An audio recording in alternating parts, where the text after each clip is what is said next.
arrived, and look at this little hill behind his shoulder, and there's the same hill 32 years later. There were leeches in 68 and 67, and when I went back in 2000, there were leeches. Those are the great-grandchildren of the leeches before. And this afternoon, we spent a night in the tent up there, and it was pouring rain most of the day up there, and I was running around like crazy, looking at this and finding that, and then we got ready to go in the tent, and I took off my pants, which are right here, there's my belt, and I took off my boots, and I'm standing on the little fly right outside the door of the tent, and I looked at my boot, and I saw all this blood in it, and then I looked back here, and there were 3 leeches who had attached right here, you know. So, and my wife says, why are you even showing people like this picture? But high school kids like it. Anyway, so that's blood from the leeches. Leeches do not cause diseases. They don't cause infections like ticks and mosquitoes do. They hurt, but they do not cause any diseases or any infections. They just want part of your blood, and they do hurt. But they hurt really when they're coming off more than when, when they attach, you don't feel it. Cigarette burn to get them off? We used insect repellent mostly, because cigarette burn's going to burn your skin too. You have to be a pretty tough nut. But and they don't want your wrist. They want the back of your knees, the back of your neck, your spinal column, your butt crack, your groin, your armpits. They're green. They have a little tail on them. They're about the size of a Hershey's chocolate bit. With that's a good bedtime story, you know. And they don't. In our country, they exist in the water. Here, they exist more in the vegetation. So again, these pictures are slightly out of sequence. That's my bunker. That's after all the sandbags rotted away and all the dirt collapsed inside the bunker. And the bomb crater is literally right here. And these are 2 water bottles. And that's where I cut down all the vegetation that day. And as I say in the film with David, I made 2 boot prints right here in the mud once I cut all the grass down. And for the rest of the day, I wouldn't go near them. I wanted to leave 2 boot prints where I had left thousands of boot prints 3 decades before.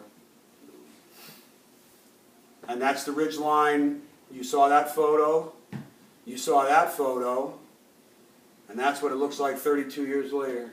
I'll tell you, if I ever go back and you say there's no monuments there, I'm going to leave something there. You could.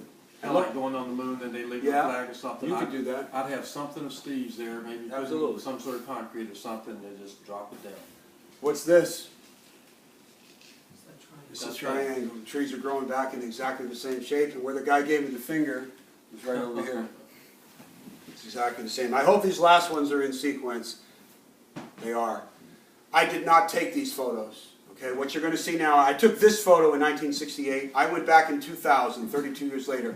Another friend of mine went back in 2008, 40 years later. And he actually, during the siege, was down here. But his 3rd trip back, and one time he went with his daughter, who was like 21 or 22, and he took his daughter back. But on his 3rd trip, he went up to 861. He had seen this photograph of mine. So he came up to 861, stood right here, and took, hopefully, if I didn't screw this up, the following photograph. There you go. I need to go back. There's 1968, and here's 2008. And there's 950 and 1015, 861 Alpha and 558. And the time since I was there, the Vietnamese people have built a dam here and a dam there, and they have dammed up the Royal Quan River.